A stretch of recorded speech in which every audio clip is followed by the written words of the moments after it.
हिमाचल प्रदेश कर्मचारी चयन आयोग एक बार फिर से सुर्खियों में है। राज्य के विजिलेंस और एंटी करप्शन ब्यूरो ने 6 लोगों को जूनियर ऑफिस असिस्टेंट के पेपर को लीक करने के मामले में गिरफ्तार किया है। गिरफ्तार किए गए लोगों में एक महिला भी शामिल है। आरोपी महिला के घर से जादू टोने का सामान भी पुलिस ने बरामद किया है। स्टेट विजिलेंस और एंटी करप्शन ब्यूरो की कार्रवाई देर रात तक जारी रही। आरोपी महिला के आवास पर रात तक छानबीन होती रही। इसके बाद एएसपी रेणु शर्मा ने आयोग के कार्यालय में पहुंचकर पूरे मामले की अगली छानबीन की। यहां पर आयोग के चेयरमैन, सचिव और बाकी महत्वपूर्ण अधिकारी कर्मचारी भी मौजूद थे। इनसे भी पूछताछ हुई। जो कागजात महिला के आवास पर मिले हैं उन्हें दफ्तर में पहुंचकर सत्यापित भी किया गया। मामले की गंभीरता को देखते हुए सरकार एसआईटी गठित करने के बारे में भी सोच रही है ताकि तमाम गड़बड़ियों की जांच हो सके। विजिलेंस की जांच में अभी तक जो जानकारी मिली है उसमें संबंधित पेपर 22 दिसंबर को आरोपी महिला ने निकाला था।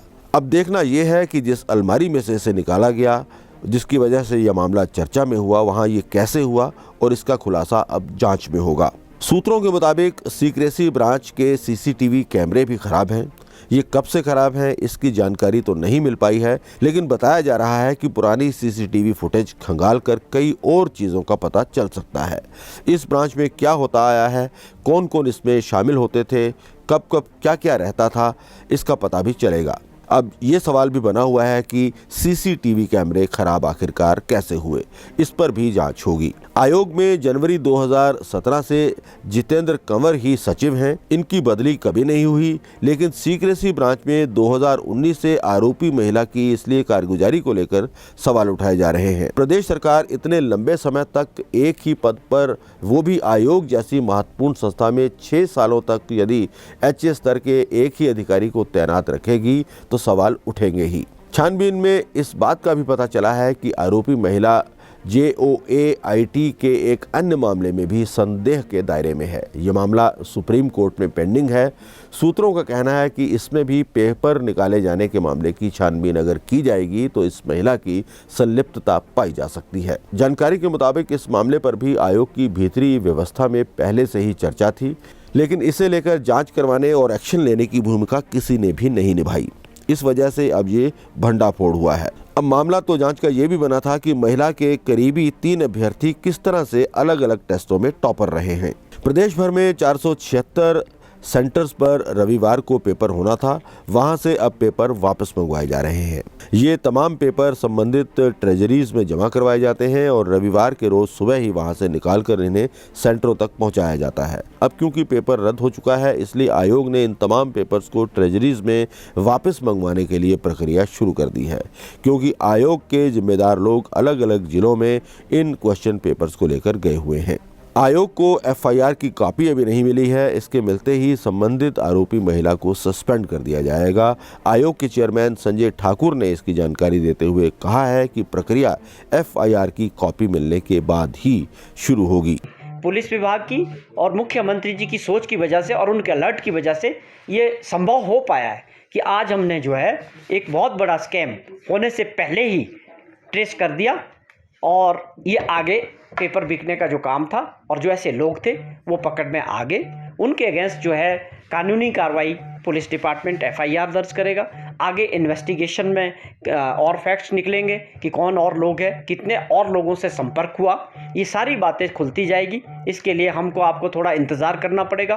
पुलिस डिपार्टमेंट एक सीनियर अधिकारी जो है इसमें विजिलेंस के हैं, वो इनकी अध्यक्षता में ये सारा इन्वेस्टिगेशन आगे बढ़ेगा। लेकिन इसमें फ़िलहाल जो है वो उमा आज़ाद और उनका बेटा और एक जो संजय हैं, मैं समझता हूँ ये तीनों लोगों को जो अरेस्ट किया गया। ये मैं एक दावे के साथ ये एक अच्छी शुरुआत इस सरकार की और माननीय मुख्यमंत्री के विज़न की मानता हूँ कि जो चीज़ होनी थी उससे पहले उन्होंने इस बात का आभास था कि ऐसी परिस्थितियाँ चल रही है। पीछे से लेकर ये सब कुछ चल रहा था, ये एक माफिया काम कर रहा था। निश्चित तौर पे वो आगे भी ट्राई करेंगे।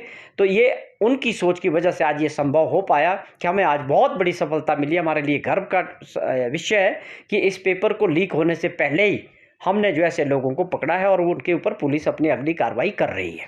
क्या इस पेपर को रद्द किया जाएगा? हाँ, ये एक सबसे बड़ा मुद्दा है कि ये फैसला शायद अभी होने वाला है कि इसको रद्द करना है। इसका फैसला सरकार लेने वाली है बहुत जल्दी। कुछ फीडबैक आने वाला है कि जो वो सॉल्व्ड पेपर्स उनके पास मिला था, अगर वो उससे मिल रहा होगा और वही होगा तो निश्चित तौर पे इसको जो है कैंसिल किया जाएगा। इसका फैसला भी अभी बड़े थोड़े समय में जो है सरकार लेने वाली है।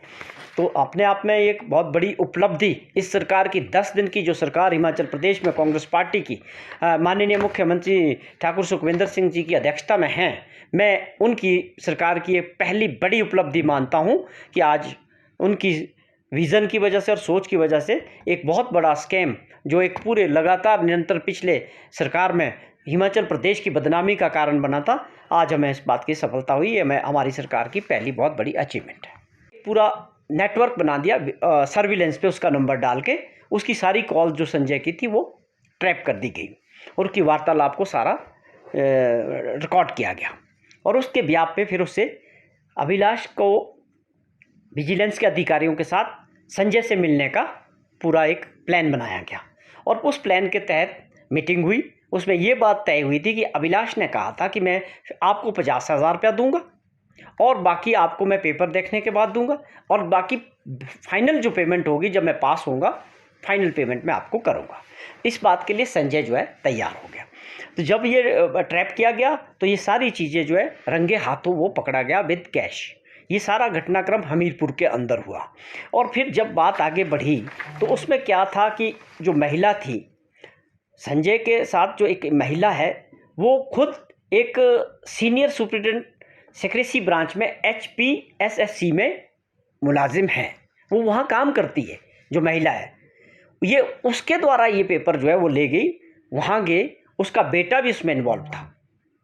तो ये पूरा एक नेटवर्क था इनका और भी 2 बच्चे पकड़े गए हैं जिनको इन्होंने पैसे के साथ ये अपना जो है फाइनल रेट किया था कि हम आपको भी ये पेपर देंगे और आप भी पैसे का इंतज़ाम किए। तो टोटल 3 बच्चे, अभिलाष और 2 और बच्चे थे जिनके साथ ये इसका जो है फाइनल कर रहे थे। तो ये संजय का ये सारा घटनाक्रम क्या हुआ कि फिक्स हुआ कि NIIT हमीरपुर में मिलेंगे। वहाँ गए, वो एक घर के अंदर ले गया जो कॉलोनी में था। Went to the house at a housing board colony. Uma Azad is a lady, senior superintendent secrecy branch HPSSC में काम करती थी, उसके घर में गए और उनका बेटा निखिल आज़ाद उसने जो है ये पेपर प्रोवाइड करवाया। और ये जो पेपर प्रोवाइड कराया ये ऑलरेडी इसके जो आंसर थे वो भी सॉल्व्ड पेपर था, सॉल्व किया हुआ था। तो ये 1:20 की ये घटना है और इसके बाद उससे जो है पैसे भी रिकवर किए गए जो उसने उसको दिए थे और उस महिला को भी अरेस्ट किया गया है। तो यहाँ पर एक बात साफ है कि ये कुछ हो पाता, माफिया काम कर पाता या ये पेपर बिकते, इससे पहले ही जो अलर्ट मोड पे सरकार की सोच की वजह से जो पुलिस विभाग और विजिलेंस था उसने एक सफलता प्राप्त की है सीधे तौर पे। ये हमारी पुलिस विभाग की और मुख्यमंत्री जी की सोच की वजह से और उनके अलर्ट की वजह से ये संभव हो पाया है कि आज हमने जो है